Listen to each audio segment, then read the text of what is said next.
benih kecemasan. Nggak bisa diperbaikinya di pikiran sadar. Ah, Nggak bisa. iya. Harus cari ininya, Iya, tempat iya. dia bersembunyi di bawah, di batin bawah sadar. Tubuh ini kan tempat tidur. Di Betul, kolong tempat betul, tidur. Jadi betul. situlah saya mulai setiap malam sebelum tidur saya bicara begitu. Oh, Mau beri perintah kepada tubuh saya semua, nggih, kepada sel-selnya. nggih. Tapi kadang kita itu malah kalau seperti itu nggak dapat, tapi kadang kalau kita itu nggak terobsesi, Mm-mm. kenapa sih kok malah rezeki itu datang, Pak? Kalau intuisi yang saya sering alami itu adalah Nggih. dia muncul sebagai kilasan pertama. Kiasan pertama. Kilasan. Oh, kilasan. Kilasan insight yang pertama. Oke. Setelah itu baru muncul pikiran. Oke. Muncul Oke. pikiran. Oke. Nah, contoh nih, saya suatu hari itu melihat orang lewat, nenek jualan pisau. Iya. Tiba-tiba saya lewat, insight saya mengatakan, oh kasihan nenek itu, beli. Tapi saya biarkan diri saya lewat. Pikiran saya mengatakan, kan sudah lewat nih. Oke. Mungkin bukan rezeki dia, sudah lewat. Oke. Tapi kemudian terjadi pertempuran antara hati nurani dengan pikiran saya. Nggih. Saya mengatakan begini, kan tadi yang pertama panggilannya untuk membeli. Beli. Betul. Pikiran kemudian Karena motornya mengatakan sudah lewat. Iya. Oh, berarti kalau saya tetap jalan, saya mengikuti pikiran saya. Orang yang akan diberkahi leluhur itu, dia akan diberikan kebahagiaan. Hmm. Tapi bahagia dalam kondisi yang penuh sukacita itu dia nggak usah dilatih. Hmm. Semua orang Pasti bisa. bahagia ketika kaya tuh nggak usah diajari lah. Maka dia perlu dilatih bahagia dalam kondisi yang buruk. Hmm. Maka sering-seringlah dia akan diberikan kondisi-kondisi yang tidak menyenangkan. Supaya bisa senang dalam kondisi yang tidak menyenangkan. Kalau dia lolos di situ, dia akan mencapai kondisi yang dikenal sebagai suka tanpa wali duka. Berangkat dari itu tadi juga ada pertanyaan masalah ya Pak ya. Kadang memang masalah ini kan satu yang tadi diceritakan untuk menaikkan level, tapi ada juga yang kita itu kadang merasa apakah memang ini jangan-jangan adalah bagaimana semesta atau Tuhan itu mengalihkan kita dari permasalahan yang akan timbul yang lebih besar kalau seandainya kita tidak dihadapkan pada masalah itu tadi. Iya. Jadi kita seperti diarahkan itu, kapan kita bisa merasakan bahwa ini memang kegagalan kita ataukah ini adalah sebenarnya akan digantikan dengan sesuatu yang lebih baik, Pak? Saya suatu hari itu pernah diberikan sebuah kuncinya. Kunci yang kita semua sudah tahu, cuman kita nggak jalanin. Apa itu, Pak? Yaitu konsisten. Oke. Saya selalu memilih untuk konsisten. Contoh nih, konsisten. Begitu saya berdoa, ya Tuhan, hari ini saya melakukan perjalanan ke sini. Mohon dilindungi dan mohon dijaga. Maka apapun yang terjadi, seringkali saya menangis sebagai upaya perlindungan. Contoh. Saya pernah berdoa naik sepeda motor sambil pulang dari Singaraja ke Kute itu kan naik sepeda motor. Jauh loh. Jauh, 3 jam lebih jauh. naik motor Alfa, Yamaha Alfa. Kapan itu? Yang kuno lah. Iya, kapan itu? Itu tahun 1990-an mungkin. Oh ya, waktu itu tugas. Iya. Nah, saya naik motor. Nggih. Hari itu saya ingin selama 3 jam mengucapkan nama-nama Tuhan dalam doa. Nggih. Sambil naik motor. Jadi menyanyikan lagu ketuhanan lah. Nggih. Tiba-tiba di daerah Tajun namanya. Iya. Tiba-tiba ada sapi yang dituntun sama orang, tiba-tiba berontak lalu nyebrang dan saya ditabrak. Bapak yang Saya ditabrak? sudah ditabrak, saya jatuh, diinjak sama sapinya, berak pula. Sudah berak, kemudian sapinya nyebrang lagi, yang punya sapi marahin saya, Bapak ini ngebut. Wah, padahal dia saya jalan motor biasa kan, motornya motor lama. Yang nabrak sapinya kan? Nabrak sapinya karena berontak nyebrang. Iya. Nah, tidak bisa tahan sama yang punya, dia nyebrang, ditabrak saya, terus dia marahin saya. Setelah marahin saya, dia ngejar sapinya, saya bangkit, hujan. Jadi hujan itu membuat kotoran sapi itu membalur saya. Iya, malah merata. Nah, di situ saya ketawanya ngakak. Padahal itu kan Ditabrak, kan kecelakaan itu. Nggih, tapi kan menyanyikan. Habis menyanyikan Tuhan, ditabrak pula, lalu hujan pula, dicaci maki orang, Diberakin sapi. Di situ saya ketawa ngakak yang tidak bisa saya tahan. Setelah orang-orang lewat kan, saya ngakak sepanjang jalan. Saya bilang begini, Tuhan, bercandanya kok pakai sapi, saya bilang gitu. Nah, karena yang saya bayangkan pertama adalah, kalau bukan sapi yang nabrak saya, perjalanan saya tidak akan berhenti di situ. Mungkin di depan saya akan berhadapan dengan sesuatu yang lebih bahaya lagi. Betul. Nah, saya menganggap kejadian itu adalah cara Tuhan menghentikan saya untuk tidak tiba di sebuah tempat yang lebih berbahaya lagi buat saya. Karena saya sudah berdoa memohon perlindungan Tuhan. Nah, jadi gara-gara selalu berpikir seperti itulah, konsisten kayak gitu, apapun kejadiannya, saya akan menganggap ini sebuah proses. Tapi ada momen di mana saya juga pernah kecele ketika saya mengalami sebuah gejala penyakit, gangguan kecemasan yang memunculkan gejala psikosomatik. Itu pernah, Pak Wayan? Pernah, 2 tahun. Di usia berapa, Pak? Di usia, saya lupa tahun berapa itu. Sebagai dokter saya tahu ini gejala cemas. Sebagai saya tahu itu student syndrome karena terlalu banyak baca, terlalu banyak tahu ilmu penyakit. Saya tahu psikosomatik ini semua gejalanya adalah gejala efek dari kecemasan. Pikiran. Cuman saya nggak tahu bagaimana mengatasinya. Akhirnya saya pergi ke dokter jantung karena faktor gejala di jantung, gejala di mah, segala macam gejalanya. Saya tahu itu. Cuma ngatasinya gimana nih gitu. Dikasih obat cemas sama dokternya, tuh kan bener cemas. Saya nggak minum obatnya. Saya nggak minum obatnya karena saya tahu kalau begitu caranya gimana nih. Ya, akhirnya saya mencoba berbagai cara, nggak ketemu-ketemu. Sampai kemudian saya sadar sebuah ilmu yang saya sering pakai, yaitu apa? Self-healing. Lalu saya bicara pada diri saya selama 2 bulan. Mulai saat ini, seluruh tubuhku bebas dari gejala cemas. Jantungku berdetak dengan tenang, harmonis. Asam lambungku normal. Itu saya duduk meditasi, saya beritahukan begini. Ternyata apa yang terjadi selama 2 tahun berlangsung terus-menerus dan sulit saya kendalikan. Begitu saya masuk ke bawah sadar saya dan membersihkan dari bawah, semuanya beres dalam 2 bulan. Tanpa minum obat apapun. Kecuali jamu kunyit untuk lambung gitu. Nah, setelah itu baru saya diketawain. Karena selama saya mengalami gejala penyakit tadi, saya marah-marah tanda petik ya. Ngapain saya sudah jalanin tugas ini, sudah nulis buku, sudah tahu kesehatan, kok malah ngalami gejala ini. Tapi pesannya cuma satu, udah kamu jalanin. Aduh, jalanin. Nah, biasanya kan saya tahu sendiri tanpa dikasih tahu. Bahwa ini adalah pembelajaran. Tapi di momen itu, tumben saya nggak tahan sampai jengkel. Ngapain sudah mau jalanin tugas kehidupan saya seperti ini, kok masih begini gitu.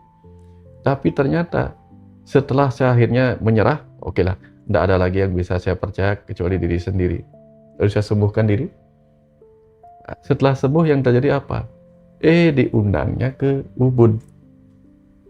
Ngisi acara penyembuhan untuk 200-300 orang itu per bulan. Isinya adalah orang-orang yang mengalami penyakit kayak saya. Akhirnya di situ saya bisa ngomong santai. Kenapa? Karena sudah ngalamin. Setelah itu baru dikasih pesannya. Pesannya apa? Diketawain. Nah, kamu tahu kan? Kalau kamu tidak pernah ngalamin, gimana yang kamu ceritain? Nah, di situ saya benar-benar ngerti arti guru sebagai pengalaman sejati gitu. Atau pengalaman sebagai guru sejati. Itu baru ngerti. Beneran. Kalau saya nggak pernah ngalamin, nggak bisa ngomongin. Iya. Padahal tadi pertanyaannya kan itu di saat Pak Wayan sudah menulis buku, sadar tentang spiritualisme dan sebagainya. Tapi hal itu tetap menyerang ya. Iya, karena itu satu-satunya pelajaran hidup yang belum saya lewati. Tiba-tiba harus melewati aja. Gitu. Iya. Nggak dibantu. Dan 2 tahun itu? 2 tahun tuh nggak dibantu. Itu menyiksa, Pak? Menyiksa banget. Orang saya bawa tensimeter kemana-mana. Mau tidur tensimeter. Tapi ketika ditanya sama istri, kenapa? Nggak apa-apa. Saya selalu mengatakan nggak apa-apa. Karena tidak mau membagi sakit saya kepada siapapun. Saya simpan sendiri itu sakit saya. Kebayang nggak kalau orang kan biasanya cerita sakit ini. Saya nggak. Saya malu dikatakan penakut. saya malu dikatakan cemas. Iya. Sehingga cemasnya saya pelajarin sendiri, ini apaan ini? Kok nggak ketemu-ketemu nih? Sudah diperbaikin di otak, disadar, kok nggak mau? Oh, ternyata dia ada di bawah sadar. Perbaikinnya harus di bawah sadar. Ternyata kotorannya ada di kolong tempat tidur. Maksudnya? Nah, jadi kucingnya tiba-tiba masuk ke kamar, buang air besar di bawah kolong tempat tidur. Habis itu seluruh ruangan rasanya berbau kotoran. Iya. Kita coba buka udara segar, coba buka jendela, buka pintu, udara segar masuk, udara kotor keluar, tetap nggak aja hilang-hilang. Karena apa? kotoran Sumbernya di masih ada. situ. Ya, jadi itu seperti apa? Seperti kalau di batin bawah sadar kita, di kolong tempat tidur, terselip sebuah benih kecemasan. Nggak bisa diperbaikinya di pikiran sadar. Nggak bisa. Harus cari ininya, tempat dia bersembunyi di bawah, di batin bawah sadar. Tubuh ini kan tempat tidur. Di kolong tempat tidur, jadi situlah saya mulai setiap malam sebelum tidur saya bicara begitu. Mau beri perintah kepada tubuh saya semua, kepada sel-selnya. Saya ingat waktu cerita kalau di Bali pintu itu cuma ada 2 ya, pintu rumah dan pintu tempat tidur. Kalau kita bangun dari tempat tidur kita belum ini, termasuk di dalamnya itu tadi mengetahui ada kotoran itu tadi ya Pak. Iya, akhirnya kita ya kayak tadi semprotin parfum harum sejenak, yang paling habis itu balik lagi. Itu sama dengan kita ke dokter, kamu nggak apa-apa, tenang. Tapi sampai di rumah kumat lagi. Berobat ke sana dikasih obat ini tenang, habis itu kumat lagi. Karena apa? Sumber penyakitnya masih di dalam. Yaitu benih-benih kecemasan yang belum kita bersihin. Gitu. Artinya tadi kan kembali ke di awal bahwa kita harus konsisten dulu dan percaya bahwa kita selalu berdoa untuk melakukan apapun, sehingga yang kita lakukan ini pasti tetap akan di jalan yang memang ditentukan. Sehingga kalau terjadi sesuatu, ya kita harus apakah terus berlanjut ataukah kita tahu bahwa ini adalah jalan menuju ke kehancuran jika dilanjutkan begitu. Sama dengan kita begini. Begitu kita percaya sama seorang arsitek atau pemborong, Pak, buatkan saya rumah bertingkat. Betul. Tingkat 10 misalnya begitu. Kalau di Bali nggak boleh Pak? Nggak boleh. Lalu tiba-tiba pemborongnya mengatakan ya, arsiteknya mengatakan ya, dibuatkan gambarnya, wah ini benar ini tingkat 10 misalnya. Tapi begitu dikerjakan dia menggalinya ke bawah. Padahal kita maunya tingkatnya ke atas ya. Ini kok menggalinya ke bawah? Nah, kalau kita nggak konsisten, kita bukan marah-marah. Pak, saya maunya tingkatnya ke atas bukan ke bawah. Kok malah menggalinya ke bawah? Padahal menggali ke bawah itu untuk dasar-dasar. Betul, pondasi. Sama dengan ketika kita, ya Tuhan, berilah aku kesabaran. Nah, biasanya yang datang itu yang caci maki. Oh iya, betul. Bukan kesabaran diberikan kayak, Tuhan berilah aku obat demam, dikasih anti demam, nggak kayak gitu. Berilah aku kesehatan. Tubuh ini kan kebalikan. Ketika kita minta kesembuhan pada tubuh akan demam. Kenapa tubuh demam? Untuk memunculkan reaksi kimia yang membunuh kuman-kuman misalnya. Pokoknya kebalikan. Jadi kalau kita, ya Tuhan berilah aku kesabaran, nanti yang datang yang nyakitin. Cobaannya begitu. Tuhan jadikanlah aku orang yang pintar, nanti kita akan dibuat bodoh supaya kita belajar. Artinya saat kita kadang merasa bahwa hidup kita ini dan pintu-pintu itu sedang ditutup Pak, sebenarnya kita sedang dikuatkan dan diuji ya artinya. Sedang dibelok-belokkan. Nah, kalau kita pernah melihat labirin, betul. Kan nggak selalu labirin itu lurus. Pasti mentok, tiba-tiba mentok. Berarti begitu mentok udah belok aja. Begitu mentok belok, dan sampai kemudian kita menemukan jalan keluarnya. Karena jangan ketika kita mentok itu kita tidak sedang dihalangi, enggak, hanya diarahkan ke kanan atau ke kiri. Nah, tugas kita adalah ketika kita ketemu kegagalan, pada saat kita menginginkan kesuksesan, kita harus melihat, jangan-jangan saya gagal di sini karena memang bukan di sini tempat saya. Pak. Ya, kayak gitu sih Mas. Nah, berbicara kesuksesan, kadang kita merasa nih, kita menginginkan sesuatu tujuannya ke sana. Dan kita akan melakukan apapun untuk menuju ke sana, Pak. Sehingga kadang kita itu merasa seperti terobsesi itu, harus ke sana seperti itu. Nah, tapi kadang kita itu malah kalau seperti itu nggak dapat, tapi kadang kalau kita itu nggak terobsesi, kenapa sih kok malah rezeki itu datang, Pak? Iya, karena ketika kita sibuk ribut, contoh. Kembali ke cerita tentang membangun rumah. Iya, yang tadi. Begitu kita membangun tembok misalnya, bagian tembok. Pak, ini temboknya udah kuat belum? Coba saya dorong ya. Ini baru aja dibangun. Udah kita dorong, roboh lagi kan? Betul. Ini dipasang lagi. Baru aja dia pasang lagi.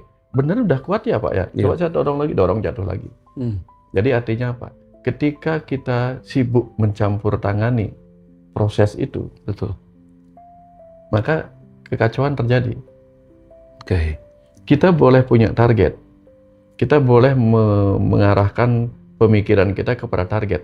Tapi ada saatnya tepat ketika panah dilepasin, di situ kita tidak bisa ngapa-ngapain. Oh iya.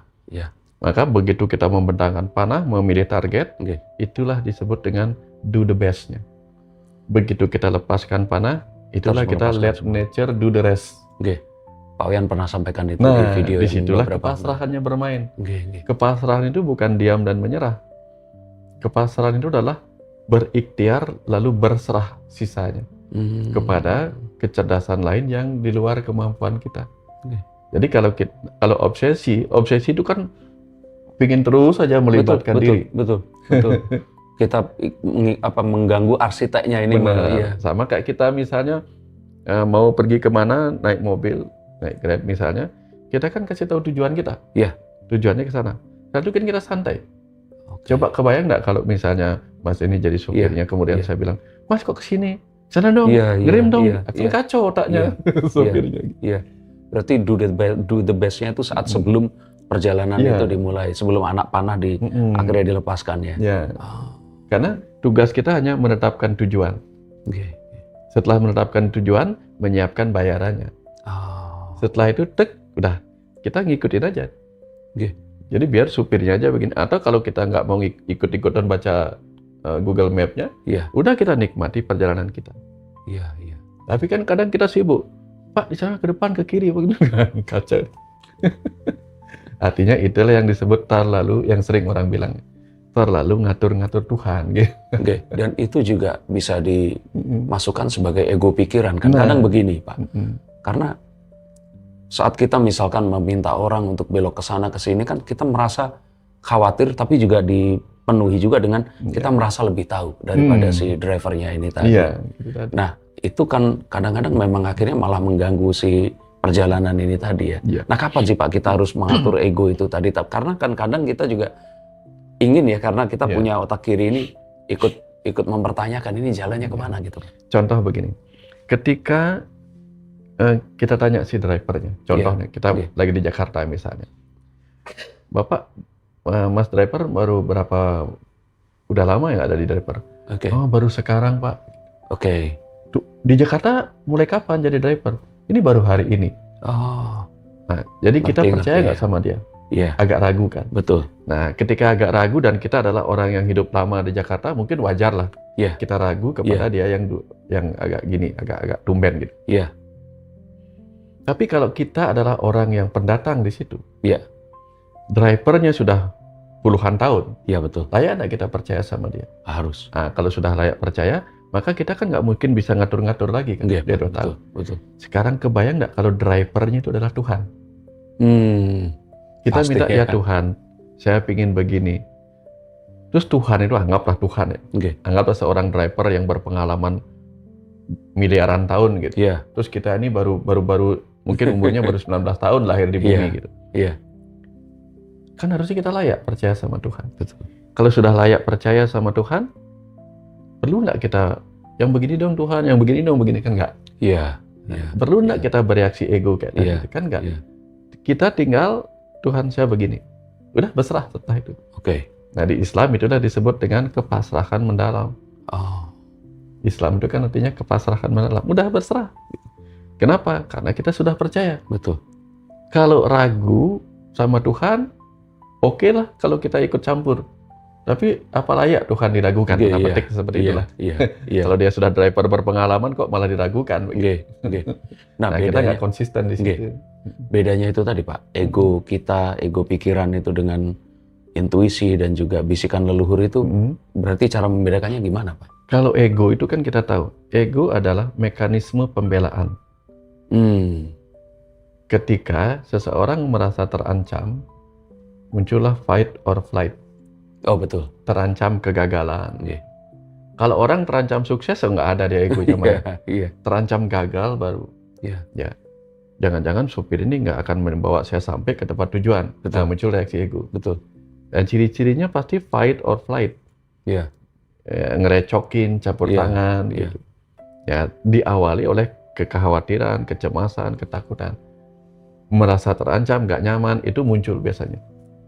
Jangan-jangan begini, jangan-jangan begitu. Nah, ini begitu kita respon, bereaksi terhadap itu, pasti muncul ego. Kalau intuisi yang saya sering alami itu adalah dia muncul sebagai kilasan pertama. Kiasan pertama? Kilasan. Oh, kilasan. Kilasan insight yang pertama. Oke. Setelah itu baru muncul pikiran. Oke. Muncul pikiran. Oke. Nah, contoh nih, saya suatu hari itu melihat orang lewat, nenek jualan pisau. Iya. Tiba-tiba saya lewat, insight saya mengatakan, oh kasihan nenek itu, beli. Tapi saya biarkan diri saya lewat. Pikiran saya mengatakan, kan sudah lewat nih. Oke. Mungkin bukan rezeki dia, sudah lewat. Oke. Tapi kemudian terjadi pertempuran antara hati nurani dengan pikiran saya. Saya mengatakan begini, kan tadi yang pertama panggilannya untuk membeli. Betul. Pikiran kemudian karena motornya mengatakan sudah lewat. Iya. Oh, berarti kalau saya tetap jalan, saya mengikuti pikiran saya. Oke, saya balik. Nah, itu contoh saya balik. Pikiran saya gerakkan untuk apa? Mengikuti hati nurani, balik. Oke.